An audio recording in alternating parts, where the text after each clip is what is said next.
This episode asks, are we in danger or are we exaggerating the threat? Before we jump into this story, thank you to everyone who supports the channel, especially through Patreon, Buy Me a Coffee, and of course anyone who makes comments, forwards the videos, and is subscribed. Your support is absolutely vital for the performance of the channel and to get the message out to as many people as possible. And I'm especially grateful to everyone who has been helping with our fundraising campaign to make sure we have the funds for our forthcoming events and trips. There is another Ukraine event coming up later this year in May. We will be filming in Lviv, Kiev, and Odessa, and we hope to bring you some of the best experts, foreign experts and Ukrainian experts, to analyze what is happening in the war and in terms of Ukrainian resistance, civic society, military developments, political developments, and all of these topics. Well, let's jump into this breaking story. It's been reported that Putin's spies are building a hit list of journalists, politicians, and public figures across Europe. GRU agents have been ordered to collect home addresses of Kremlin critics for potential active measures. Aktivni, meropriyatiyi. The story has been repeated by respected opposition figures such as Mikhail Khodorkovsky on social media, and indeed some Ukrainian journalists are taking this story extremely seriously. But we will be doing more research and interviews to check the scale and the reality of the risk behind this, and of course how that may change over time. But if such a list is being compiled by Putin's spies, it will likely include journalists, politicians, and public figures across Europe. According to Dossier Centre sources, Russian military intelligence agents received urgent orders in early 2025 to gather information on critics who influence public opinion against the Kremlin. If Kremlin behavior during the 3 years of full-scale war is anything to judge by, then the primary targets will be more traditional opponents and critics. We can judge this from those who make it onto the list of foreign agents and undesirable organizations. It includes journalists and politicians, of course. It includes journalists and politicians, among other categories. Domestic opponents of the regime who are now in exile and are active in critiquing it, or even who are actively involved in opposing it. The list especially focuses on those who are directly assisting Ukraine, either through roles in NGOs, think tanks, and high-profile organizations, but also those in civic society or who are fundraising at scale for Ukraine. And of course, volunteers on the ground in Ukraine, whether in a civic or military capacity, are especially targets for Russia and actually have been since the start of the full-scale war. The fear is that behind this new operation to compile a list are more targeted and potentially kinetic measures.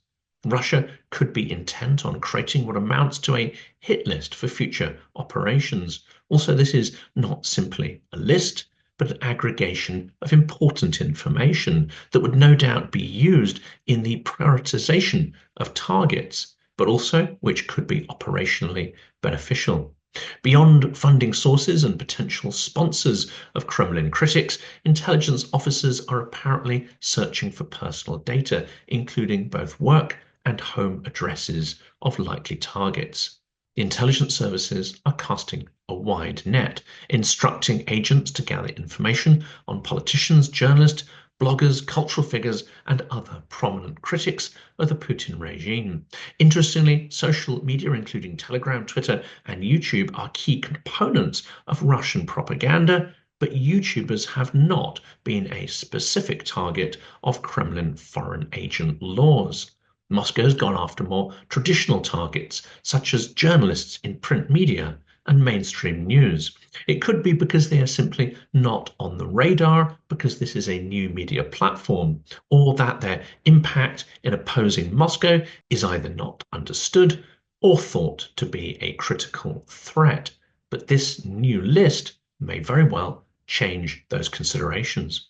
Khodorkovsky suggests that this collected information will likely be used during attacks executed through established agent networks or by using disposable recruits sourced from anonymous online channels. These operations may involve far-right groups or outright criminal elements. Well, we covered this angle in several episodes on the channel, how the Kremlin has been working through proxies to carry out attacks, for instance, using criminal networks, outsourcing its sabotage and terror. Now, that may result in a reduction of potential success rates, but it is a far more cost-effective method and has an element of plausible deniability. With this cost saving, it means you can mount more operations and you can take more risks. The GRU has already attempted attacks on Russian immigrants. Sources familiar with GRU operations told the Dossier Centre Analysis and Information Group that in spring 2024, its agents prepared an assassination attempt against Alexander Shvarev, creator of the VCK Okpu Telegram channel, who lives in the Baltics. Now, this story is covered in more detail on their website. I will, of course, provide links to that in the description of this video. And operations directly implemented by Russian agents do not necessarily go smoothly anyway. After several high-profile failures, the GRU now avoids sending officers on foreign assignments, it's been suggested. Instead, they operate abroad through chains of recruited coordinators and operators, while they remain safely on Russian territory.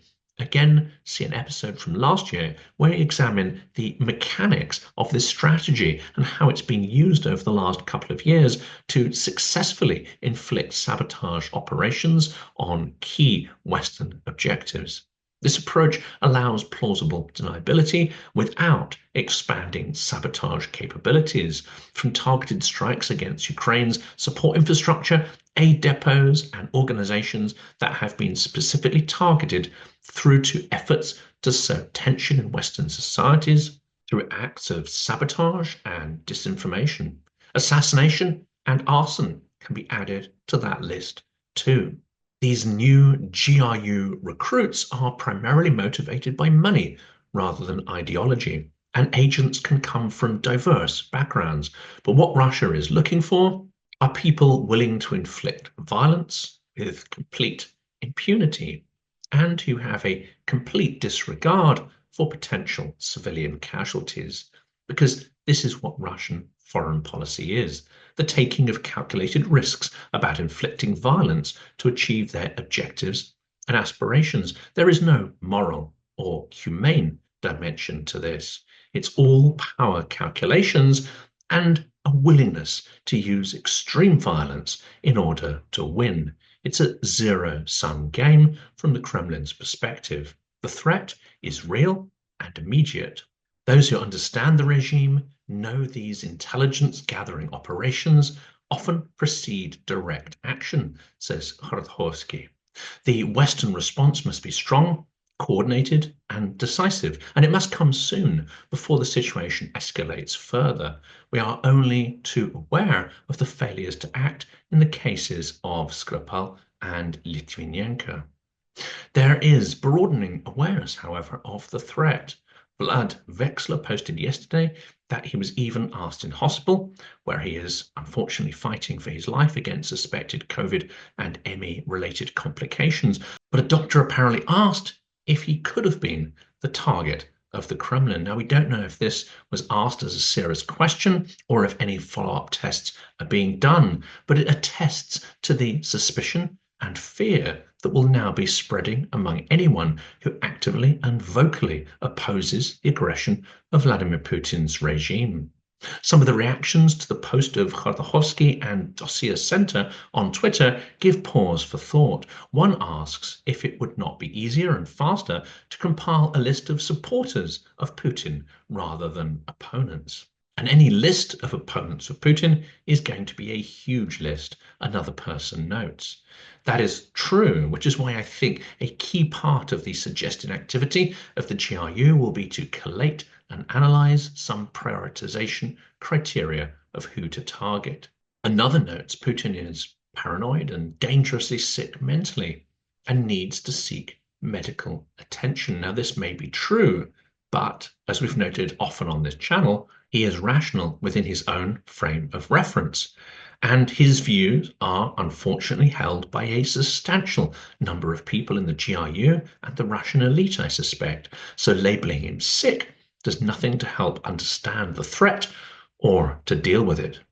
Some comments, possibly trolls and vatniks, say this is just fear-mongering and is an absurd allegation. But any serious study of the activities of the GRU and KGB in the Cold War, and more recently, such as the use of polonium and Novichok on UK soil, suggests that modern Russia is both capable and perfectly willing to target those it considers to be an existential threat to its regime.